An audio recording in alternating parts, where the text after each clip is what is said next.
y estamos de regreso en Almuerzo de Negocios, agradeciendo a Altis, quien es el patrocinador de todas nuestras entrevistas.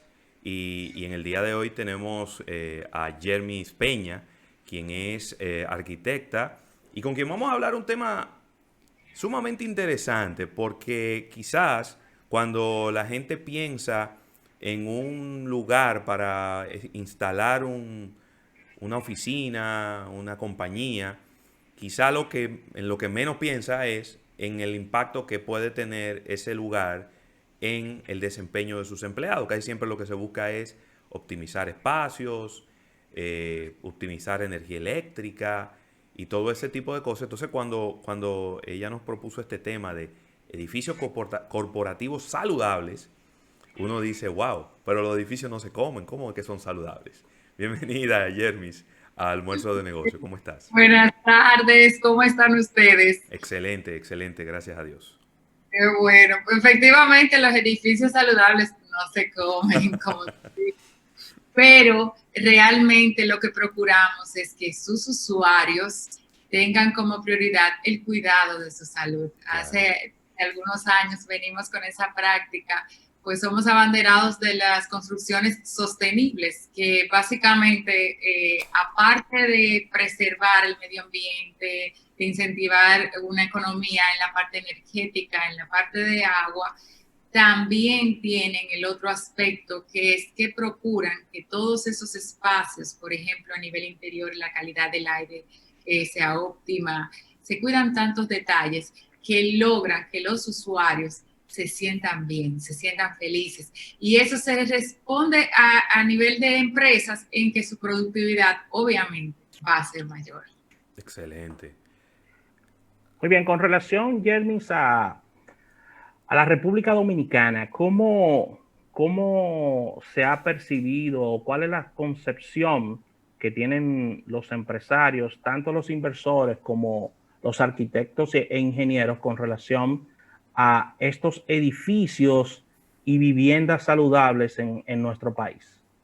Pues tú sabes, Rafael, que relativamente es un tema nuevo para nuestra ciudad. Sí. Nosotros tenemos el privilegio de que, aparte de arquitecta, pues estoy en la dirección de una constructora y eso me ha podido ayudar a desarrollar proyectos. Tenemos, por ejemplo, el edificio corporativo Vista 311, que ya se finaliza en unos 2 o 3 meses, que cuenta con los 2 primeros techos verdes de Santo Domingo. Imagínense ustedes cómo los empleados bajan a almorzar y ahí tienen un parque de 200 metros para ellos. O sea, eso es algo que Wow. realmente renueva y le da una energía diferente. Entonces, cuando uno propone edificios sostenibles a clientes externos, a veces tienen la mala idea o el concepto de que va a ser más costoso. Sí. Es como el tema de las energías renovables. Nunca lo podemos ver a corto plazo. Además, inciden el hecho de que podamos tener un diseño integrativo que se decida desde la fase cero del proyecto, que ese edificio tiene miras a certificarse LEED o alguna otra certificación internacional de las ya conocidas. Entonces, en el país, yo entiendo que todavía estamos un poco en pañales porque a nivel de normativa y de legislación nosotros tenemos varios años tratando de que esto se incorpore. Es la manera en la que los inversionistas o los desarrolladores, lógicamente, responden con mayor prontitud cuando entienden que tienen una tasa preferencial de financiamiento, cuando sus tiempos para aprobación sean menores, como pasa en otros países del mundo. Ahora mismo tenemos solamente la parte de la legislación en las energías y fíjense que esto ha crecido de manera positiva. Claro. Excelente. ¿Cuáles serían, Jermis, los quizás, claro, no citarlo todo porque sería una locura, algunos materiales que se utilizan para la construcción y para la elaboración de este tipo de edificios que pudieran ser saludables para los integrantes del mismo? El edificio sostenible busca que no solamente durante su construcción, sino también en la fase de operación, él mantenga ciertos cuidados de que no dañe el medio ambiente. Entonces, ¿cómo hacemos esto? Cuando se van a seleccionar los materiales, hay una lista de certificaciones, materiales que son, por ejemplo, madera que tú puedes utilizar porque fue recogida de un bosque específico, que no estás haciendo daño, pero también incide el tema de la forma de la construcción a nivel de país. Entonces, no se supone que nosotros, por ejemplo, utilicemos materiales que no queden a una distancia lejana, porque estamos animando a un transporte, a una contaminación de parte de los vehículos. No podemos tapar un invernar, por ejemplo, durante el proceso de la construcción. Debemos reutilizar esas aguas de lluvia, esas aguas grises, para tratar también que el nivel de consumo de agua sea menor. Entonces, cada uno de los elementos que van a formar parte, por eso te decía ahorita, es un diseño integrado.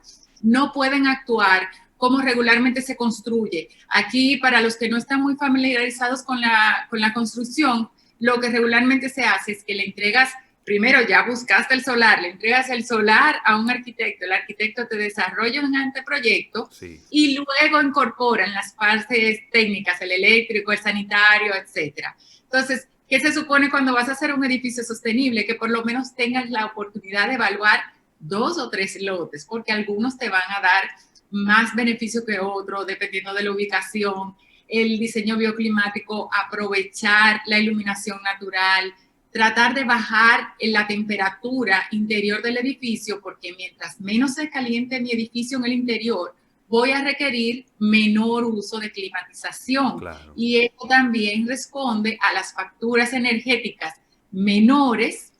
Entonces, todo hace en conjunto y van uno a otro haciendo sinergias. Es súper interesante, pero tenemos que estar desde el inicio todos los técnicos en la mesa. Aquí el arquitecto no trabaja solo, nosotros trabajamos con el equipo completo desde el día 1. Mira, ahora que tú mencionas eso, yo haciendo un poco y uniéndolo con una pregunta, yo recuerdo en un viaje a Ciudad de México, fuimos al edificio donde está ubicado Sabritas, ¿no? Que es la oficina de Frito-Lay en México. Y a mí me llamó muchísimo la atención que las ventanas tenían, es decir, la ventana exterior del edificio tenía una pequeña compuerta. Y cuando tú la abrías, obviamente México es una ciudad, Ciudad de México es una ciudad donde hay muy buenas temperaturas en una época del año. Entraba el aire frío de la calle. Y entonces ellos no tenían ningún tipo de acondicionador de aire encendido. Y era algo que tú podías controlar, es decir, tú podías abrir las compuertas para que entrara el aire frío de la calle o cerrar las compuertas para que se bajara un poquito o subiera un poquito la temperatura y se calentara un poco. A mí eso me pareció tan espectacular. Yo te estoy hablando de que eso hace, qué sé yo, 17, 18 años. Y yo decía, wow, qué bien, porque están utilizando la temperatura natural de su ciudad para climatizar un edificio, ¿no? Obviamente, quizá nosotros en nuestra ciudad de Santo Domingo no tenemos tantas oportunidades porque no tenemos un clima que es tan variable. Quizá en las noches baja un poquito la temperatura. Pero ahí quiero conectar mi pregunta. ¿Cuáles pudieran ser quizá alguna de esas características que lo convierten en un edificio corporativo saludable? Porque yo lo que veo es todo lo contrario. Yo veo que tú entras a un edificio aquí de oficinas y tú ves a todo el mundo vestido como que va para el Polo Norte. Porque el acondicionador de aire lo tienen a 16 grados. Y el 16 grados es imposible que una persona se sienta cómoda.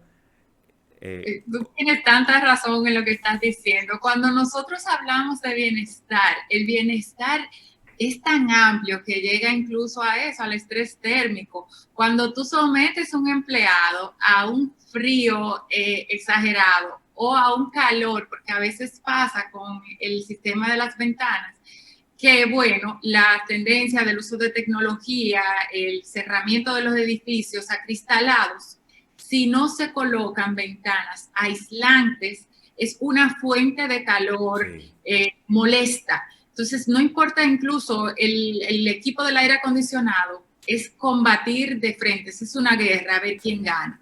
Entonces, ¿qué pasa con ese empleado? Que o pasa un frío extremo, que ya ahí es un empleado que no te está produciendo porque está en malestar, o pasa ese calor regularmente en la tarde por la mala orientación del edificio, que es parte de lo que es sostenible. Cuando vamos a diseñar, nosotros debemos diseñar desde el punto en el que está ubicado ese proyecto, desde su latitud. Entonces, ese recorrido del sol es tan importante para dar la respuesta de los interiores y hacia dónde voy a orientar cada cosa, para procurar que todos los elementos que sean ajenos, que estoy totalmente de acuerdo con toda la tecnología y con incorporarla, pero sean los mínimos. Hay muchas veces que los lobbies, por ejemplo, en los edificios residenciales perfectamente pueden funcionar sin aires acondicionados, aún aquí en Santo Domingo. Claro. Cuestión de elección, de ver cómo tú vas a hacer el retiro, es también pensar en la ciudad, es también pensar en la comunidad. No podemos siempre abrazar al máximo lindero que yo pueda abarcar, porque todo es un asunto de costo. Entonces, el costo es importante porque normalmente tenemos un fin financiero detrás de todo esto, pero ¿qué pasa cuando ese edificio sale al uso y son tus mismos usuarios, tus clientes que adquirieron ahí, que salen diciendo, oye, no aguanto el sol, tuve que ponerle un empapelado al cristal porque el calor no se aguantaba, no tengo ventilación natural? Ahora hemos visto cómo la pandemia nos ha demostrado que cuántos espacios cerrados que sufren de síndrome del edificio enfermo, que aquí, aunque ustedes no lo crean, es un caso muy alto, sobre todo en instituciones bancarias. ¿Cómo? Pero se pasa con mucha tranquilidad, se resuelve con mucha tranquilidad y eso no sale a la luz. Y es prácticamente por eso, porque son espacios cerrados. Sometemos los seres humanos a trabajar bajo una misma iluminación blanca que termina poniéndolos que no saben si es de día, si es de noche. O sea, eso le altera todo lo que es el ciclo circadiano. Entonces, la iluminación también es algo que se trabaja en este tipo de espacios. Debe de irse acoplando a las horas del día, porque tú estás desde las 9, 8 de la mañana hasta las 5 o 6 de la tarde. Claro. Entonces, tu cuerpo automáticamente necesita ver cómo eso evoluciona. Wow. Eso es muy importante lo que nos está diciendo Jermis, porque al final del camino estamos hablando de edificios que regularmente acogen gran cantidad de recursos humanos para distintas labores empresariales y el rendimiento no es el mismo, no es igual con este tema de tanto bienestar que procuran este tipo de edificaciones.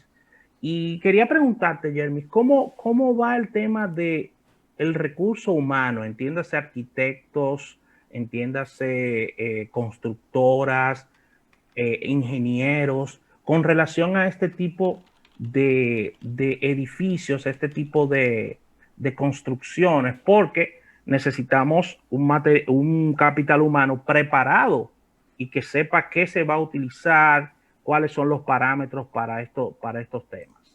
Pues yo pienso que la pandemia en ese sentido ha puesto un poco de presión positiva en ese aspecto, y muchos de los instaladores, que era donde nosotros regularmente teníamos más handicaps, ya están al nivel, ya están certificados. Entonces, anteriormente teníamos que buscar asesores externos, internacionales, para darnos el soporte, pero ya esto ha evolucionado.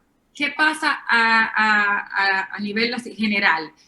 Lo primordial es poder establecer esas normativas, porque aún las normativas sostenibles deben de haber una evaluación sobre el diseño de los edificios antes de salir esos planos aprobados, sobre la calidad del aire, sobre cómo se va a iluminar, con qué tipo de iluminación, porque a veces tú encuentras esos estacionamientos que son deprimentes, que tienen unas luces que las personas tienden a sentirse inseguras. Parece película de terror. Así mismo, o lo sobreiluminan y tú te sientes también incómoda. O sea, cada cosa tiene factores y hay estudios hechos que debemos tomar en cuenta. Por ejemplo, en Vista 311, cuando tú vas a la parte de los estacionamientos, nosotros en el proyecto añadimos un diseño biofílico, que cada estacionamiento va con un concepto de naturaleza, pero la idea es que el recorrido del empleado hasta su lugar de trabajo pueda hacer que llegue feliz. El tiempo de espera de un ascensor puede hacer que tu humor cambie. Si esperas más de 40, 50 segundos porque no se hizo un estudio de tráfico adecuado y se colocó los ascensores porque lo que había era tanto para comprar los ascensores, ay, eso me da 2 ascensores. No, ese no es el criterio para usted seleccionar. El criterio es cuántas personas van a estar subiendo, en cuáles horarios, y un estudio te da la respuesta. Entonces, los mensajeros, por ejemplo, nosotros lo ubicamos en el lado externo, antes de la pandemia. Y fue porque es personal que no es fijo, que no labora en el edificio, no tiene que estar circulando por seguridad, simplemente tú tener entes extraños. Ahora con la pandemia, pues resultó que como muchos clientes me dicen, tú eres vidente. Digo, no, yo no soy vidente, es que simplemente eso está ahí. Y la pandemia lo que ha demostrado es que todos esos diseños de buena calidad, que uno se repasa arquitectura vernácula, cuando tú vas a una casita del campo, sí. Fíjate cómo el conocedor del área, porque estudia el lugar a donde va a construir, sabe hacia dónde va a orientar la cocina, sí. Sabe hacia dónde va a orientar su entrada, sabe que si le pone esta ventanita de este lado y la otra lateral, puede tener una ventilación cruzada. Sí. Entonces, prácticamente hablamos de lo mismo. Claro. No puedo, Yermis, dejarte ir en el día de hoy sin que hablemos un poco, porque estamos hablando de edificios corporativos saludables, pero tenemos una realidad en este momento, y es que hay mucha gente que está trabajando desde la sala de su casa, desde el comedor de su casa, desde su habitación. Hemos tenido que asumir el trabajo remoto sin estar preparados para asumirlo, porque no fue algo planificado.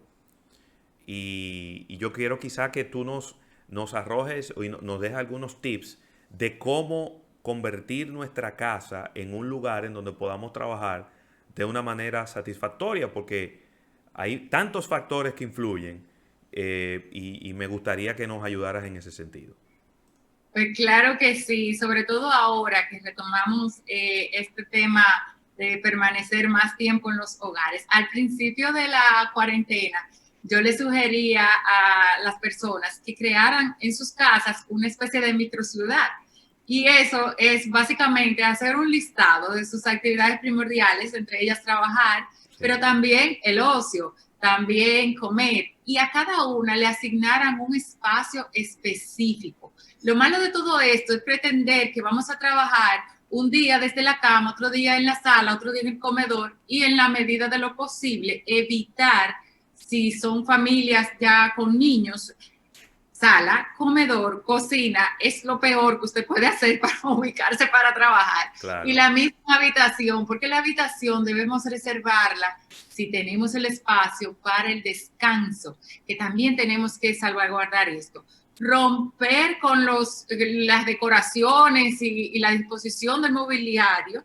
Hay que ser flexibles y saber que si el área que más óptima ahora yo puedo colocar un home office es en el vestíbulo de la casa, porque nadie va a entrar quizás por esa puerta, pues ahí vamos a colocarnos, pero hacerlo de manera permanente, tratar, si pueden, de tener una iluminación natural, sí. Les va a ayudar. ¿Por qué? Porque si se encierran, entonces ya de por sí estamos limitados, sí. Socialmente al roce, entonces eso va a repercutir negativamente. Entonces cada quien debe conocer qué lo hace más o menos productivo. Adorne su espacio de su home office, ponga ahí algo que a usted le anime. Una plantita, fotos. Yo no estoy invitando a nadie que se vaya a comprar muebles y a pintar la casa, pero yo entiendo que con lo que tenemos al alcance, porque no estamos en una casa de un extraño, estamos en nuestros hogares, vamos a ayudarnos y vamos a acoplar para poder sobrellevar lo mejor posible y establecernos horarios también, porque mientras estemos en el caos, si nos dejamos llevar del desorden, entonces la productividad va a bajar. Y esto va a pasar. Yo lo que creo que nosotros debemos aprender de esto, ver que no es tan necesario el desplazamiento para cada reunión, ver también que las edificaciones que estemos construyendo sean saludables, porque mañana no sabemos lo que vamos a enfrentar. Tenemos que estar preparados y tenemos que saber qué estamos construyendo para las futuras generaciones. Hay que ser responsable, muy responsable como constructores, como promotores, como desarrolladores. Hay demasiadas opciones que pueden ser estéticamente agradables, que pueden ser saludables y que también en la parte financiera tienen un alto rendimiento. O sea, que no hay excusa. Buenísimo. Ya para finalizar por mi parte, quería preguntarte con relación si todos estos mismos protocolos de construcción, diríamos que de concepto, deben ser llevados también por las edificaciones que impulsa el Estado. El Estado es un gran constructor en el país y no vemos como ningún criterio con relación a que sean construcciones saludables. Háblame un poquito sobre esto. Mira, es parte también de un plan que debe de ejecutarse a nivel de ciudad, porque a veces el ejemplo debe venir de parte del gobierno. Hay ciudades y países que han establecido por obligación los edificios gubernamentales con techos verdes.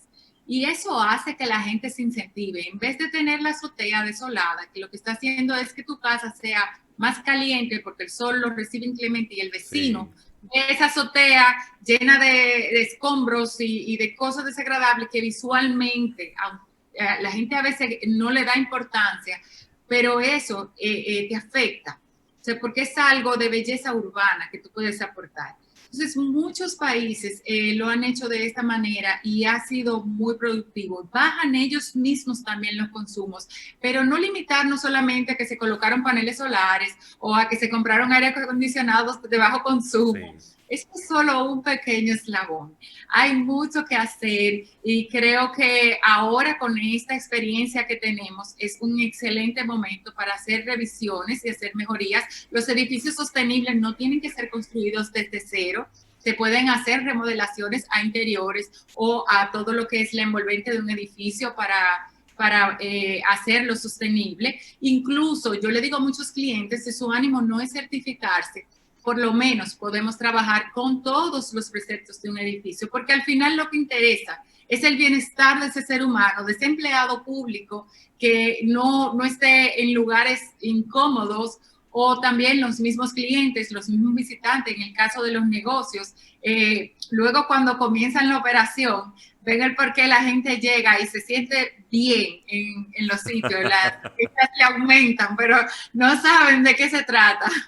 Claro. Qué bien, qué bien, qué bueno. De verdad que sí, es un tema sumamente, vamos a decir que profundo, complejo. Hemos tratado de abordar algunos temas contigo, Jeremy. Qué bueno. Ay, mira, y quedaron unos temas pendientes, síndrome del edificio enfermo, movilidad sostenible. Ella lo mencionó ahí, vamos a decir que por encima, pero que estos son unos temas que esto es para hacer delicado. Esto es para hacer un simposio, tú sabes. Jeremy, vamos a darle al público de nosotros, que el cual va a ser tu público también, tus redes sociales y puntos de contacto. Claro, Rafael. Pueden contactarme por Instagram en Jermis Pena, con Y, las dos y S, y nuestra página, la constructora construger.rd. Cualquier pregunta que tengan, lo que sea, que entiendan que les puedo ayudar en este proceso, estoy a sus órdenes. Ante todo, lo que tenemos ahora es que trabajar para poder regresar a la normalidad lo antes posible y ayudarnos unos a otros. Buenísimo. Bueno, Jermis, muchísimas gracias. Jermis Peña, arquitecta experta en estos temas de construcciones sostenibles, edificios saludables. Gracias por tu tiempo y traer este conocimiento a nuestra audiencia. Muchas gracias. Los llevaré de visita al corporativo. Por favor, eso es ya un compromiso cuando estés ready. Hacemos un programa saludable desde allá. Sí, podemos hacer el techo verde, vamos a hacer un programa. Totalmente. Bueno, excelente. Vámonos a un break comercial. Bueno. Y agradeciendo al TIS por todas nuestras entrevistas. Vamos a un break comercial y cuando regresemos venimos con una innovación al instante. No se muevan.